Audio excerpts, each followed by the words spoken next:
I'll begin this video with a question for you. Aren't you tired of running through life? Because we're living busy lives. We're always on the run. Our life is sometimes chaotic. We're always planning for something else. We're always thinking of something else. We forgot how to slow down and simply enjoy the moment. In my 16 years as a full-time photographer, I learned that always being in a chase for the best shot or the next shot may lead to no shot.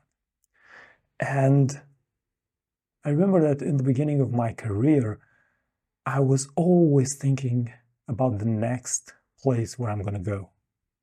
The only reason for which I was getting home is to download my photos on my server, edit a couple of them, and then simply thinking about where I'm going to go, what I'm going to photograph next, without thinking about the place that I already been to, without actually enjoying photography for what it was. So in a way, it was a chaotic way of doing photography. But this changed. And over time, I learned that I need to take things down a little bit. I need to eliminate this chaos and this desire to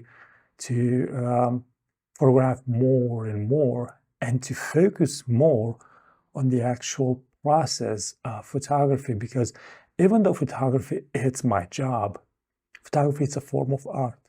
It can be used to understand the place better, to understand people better. It can be used to understand yourself better, so for self-awareness, to explore your own emotions and your own feelings, to know yourself better, to know what you really like and what you really enjoy. So you can use photography in a way that it truly benefits you and your life.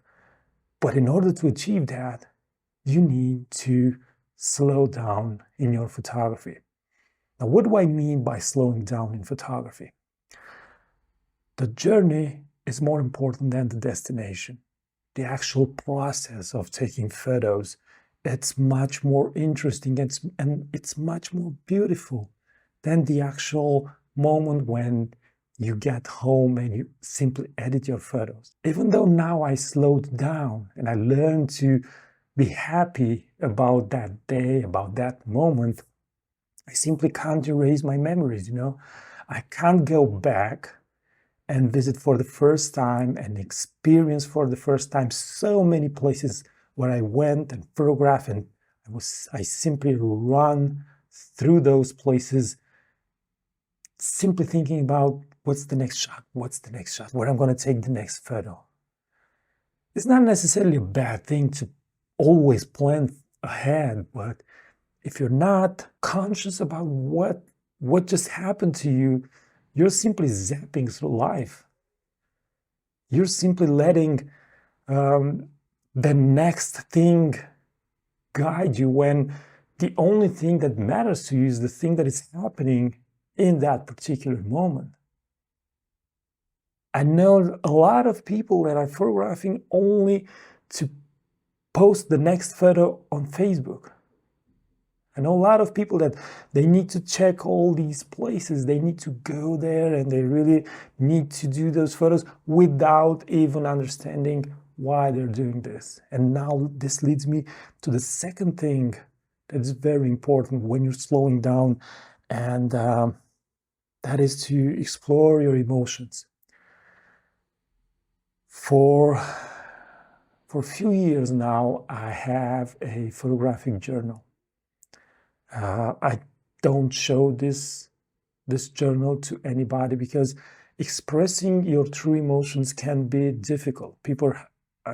Every person has difficulties in expressing their own emotions. We're not comfortable of talking to other people, especially online, people we don't know, to talk with them about our emotions. But when you express those emotions in a personal journal, you give meanings to your photos. You begin to understand why you did certain photos, why you really like a certain location. You begin to give substance to your photos. You begin to have a story. If someone invites you and tells to you, talk about your photos. If you don't do this process of self-examining your emotions and your feelings and the reasons and the thoughts that went into creating a photo, you have nothing to talk about. You will only talk about the composition and the settings, which for a medium to advanced photographer, this is first grade.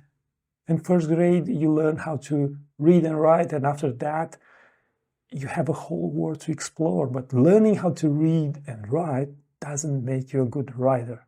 And this is the philosophic part of photography, when you really take things down, you slow down, and you really evaluate your photos in the true sense of evaluating photos from all perspectives and from all aspects.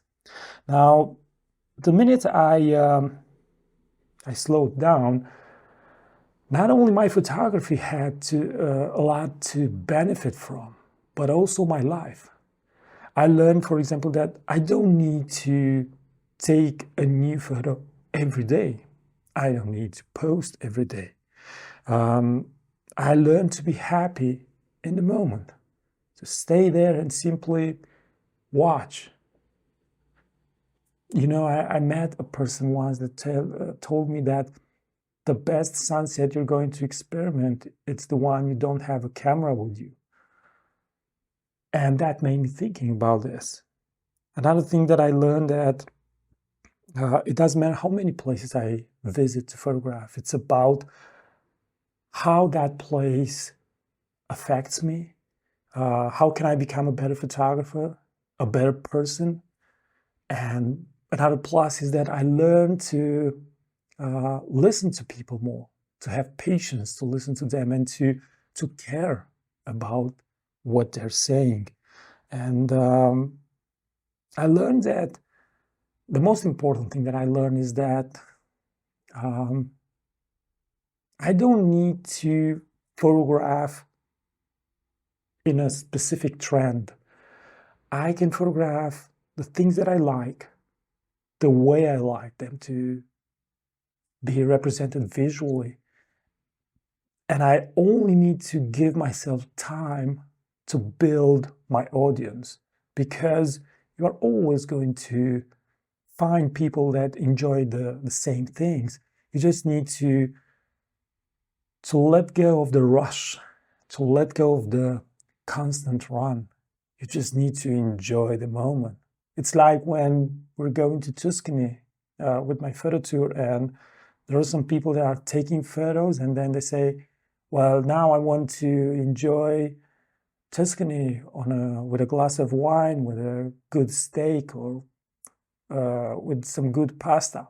And that whole experience is a lot more interesting than that simply going from place to place, simply just click, click, click, click, click, without understanding why you're doing all this. Now, I hope all this was useful to you.